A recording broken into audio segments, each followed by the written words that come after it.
يلا يا أصحابي، معانا مع قصة جديدة اسمها ليس الآن. في الصفحة شايفين إن ولد صغير بيفكر. ليس الآن. تعالوا نشوف ايه اللي حصل في القصة. عاد عمر من مدرسته وكعادته رمى حقيبته على السرير وملابسه على الأرضية وحذاؤه في منتصف الغرفة.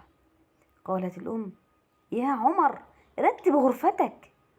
رد عمر: ليس الآن يا أم، ليس الآن، ليس الآن يا أمي. لما رجع عمر من مدرسته رمى حقيبته اللي هي الشنطة بتاعته على السرير وملابسه على الأرض وحذائه فوق اللي هو جزمته في منتصف الغرفة. ولما أمه قالت له رتب غرفتك قال لها: ليس الآن، ليس الآن يا أمي. نشوف اللي بعدها بتقول ايه. قفزت فكرة في رأس عمر: سأصنع صاروخا من صناديق الأحذية والعلب القديمة، وسأحتاج إلى لاصق ومقص وبعض الخامات الأخرى. عمر فكر مع نفسه وقال: أنا عايز أعمل صاروخ، بس عشان أعمل الصاروخ ده لازم يكون عندي صندوق من صناديق علبة الأحذية القديمة والعلب القديمة، وهحتاج حاجة ألزق بيها ومقص وبعض الخامات الأخرى. نشوف عمر هيعمل ايه وهيكركب قد ايه في البيت. أحس عمر بالنعاس فاستلقى على السرير وترك كل شيء كما هو. مرت الأم أمام غرفة عمر وقالت: يا عمر، رتب غرفتك قبل نومك. رد عمر: ليس الآن، ليس الآن يا أمي، واستغرق في النوم. ماما لما عدت هو حس انه نعسان، ساب كل الكركبة والألوان شايفين ازاي، والصناديق والدبدوب وكل حاجة بتاعته واللاصق والمقص وكل حاجة، ونام وساب كل حاجة مكركبة. لما ماما مرت قدام الأوضة قالت له: رتب غرفتك قبل نومك، يعني قبل ما تنام حتى رتب أوضتك. هو برضه قال لها: ليس الآن، ليس الآن يا أم، ونام عمر. لما نشوف اللي هيحصل بعد كده. استيقظ عمر في الصباح وارتدى ملابسه للذهاب إلى المدرسة. في المدرسة طلبت المعلمة من كل الأطفال رسم لوحة عن حيوانات المزرعة لوضعها في المعرض غدا. لما راح المدرسة، لما صحي الصبح لبس هدومه وراح المدرسة. المدرسة طلبت منهم إن هم يرسموا لوحة عن حيوانات المزرعة عشان نحطها في المعرض، عشان يحطوها في معرض كبير هيعرضوا فيها كل الصور.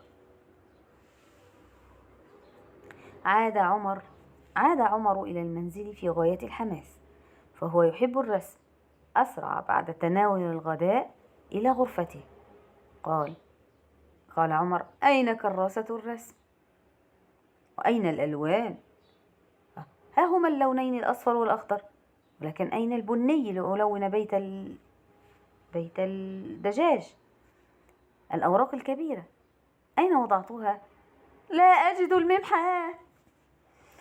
لما رجع عمر ما لقاش حاجة هو عايزها، ما لقاش كل الحاجات. لما رجع كان نفسه يرسم جدا وعايز يعمل اللوحة المس بتاعته قالت له عليها، لكن لما رجع ما لقاش الألوان. لقى اللون الأحمر الأصفر والأخضر بس، وما لقاش البني عشان يلون بيت الدجاج، ولا لقى الورق الكبير. أين وضعته؟ لا أجد الممحاه يا أصحابي اللي هي الأستيكة. يا ترى هيعمل ايه عمر؟ استغرق عمر وقتا طويلا يبحث عن أدواته ولم يجد بعضها، فاضطر أن يقدم لوحته غير مكتملة. قالت المعلمة: رسمك رائع يا عمر، ولكن لما لم تكمل باقي التلوين؟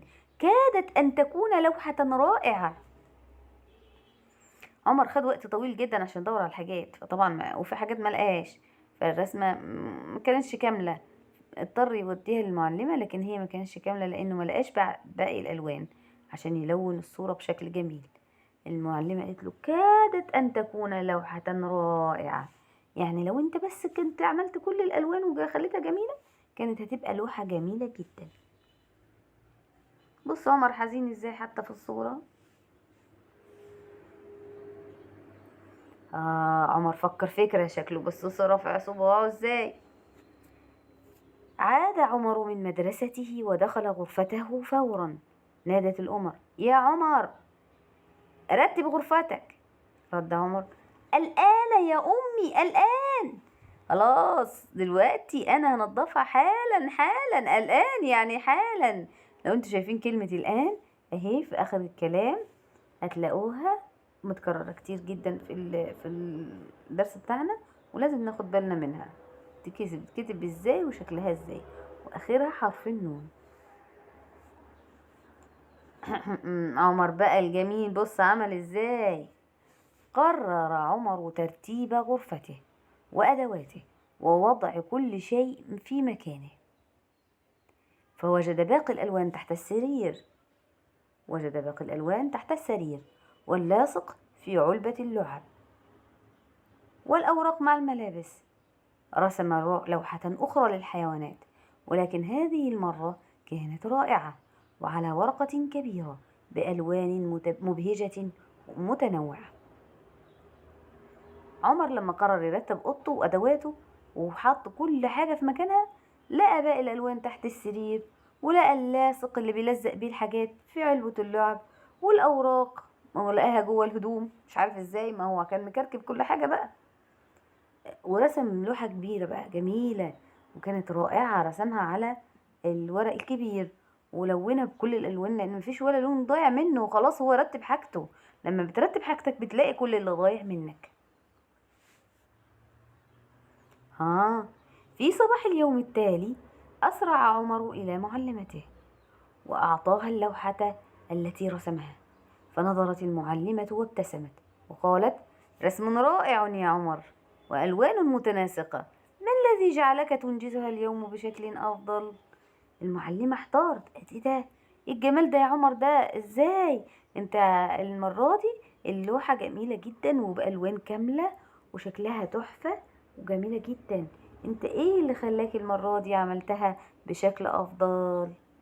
انتوا ايه رأيكم يا اصحابي؟ كده قصتنا خلصت، احنا نتوقع بقى. يلا قولولي ليه عمر المرة دي عمل اللوحة بشكل افضل؟ اكيد عشان هو رتب اوضته ولقى كل الحاجات اللي كانت ضايعة منه ونظم حاله، فعرف يجيب كل الالوان واللاصق وكل حاجة هو محتاجها. تعالوا نقراها بقى كل القصة باللغة العربية من غير ما اشرح لكم حاجة، احنا شرحناها خلاص. يلا نقراها كلها باللغة العربية من الاول ونبدأ.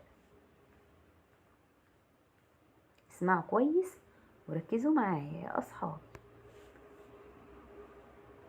ليس الآن.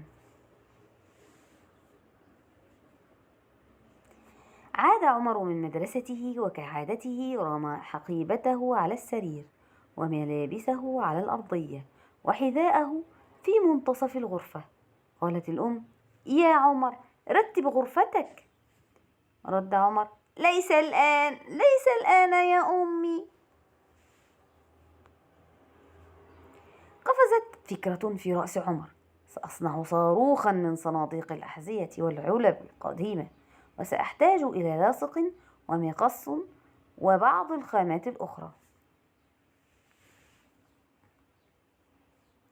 أحس عمر بالنعاس فاستلقى على السرير وترك كل شيء كما هو.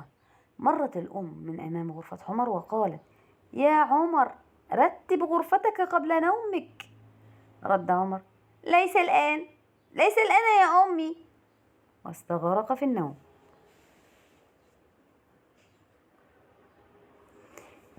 استيقظ عمر في الصباح وارتدى ملابسه للذهاب إلى المدرسة.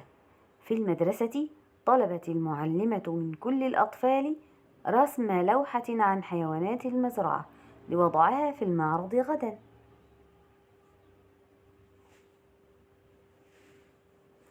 عاد عمر إلى المنزل في غاية الحماس، فهو يحب الرسم. أسرع بعد تناول الغداء إلى غرفته. قال عمر: أين كراسة الرسم؟ وأين الألوان؟ ها هما اللونان الأصفر والأخضر، ولكن أين البني لأنون بيت الدجاج؟ الأوراق الكبيرة أين وضعتها؟ لا أجد الممحى. استغرق عمر وقتا طويلا للبحث يبحث عن أدواته ولم يجد معظمها، فاضطر إلى أن يقدم لوحته غير مكتملة. قالت المعلمة: رسمك رائع يا عمر، ولكن لم لم تقبل باقي التلوين؟ كادت أن تكون لوحة رائعة. عاد عمر من مدرسته ودخل غرفته. نادت الأم: يا عمر، رتب غرفتك. رد عمر: الآن يا أمي، الآن يا أمي. قرر عمر ترتيب غرفته وأدواته، ووضع كل شيء في مكانه، فوجد باقي الألوان تحت السرير، واللاصق في علبة اللعب، والأوراق مع الملابس. رسم لوحة أخرى للحيوانات، ولكن هذه المرة كانت رائعة، وعلى ورقة كبيرة بألوان مبهجة متنوعة.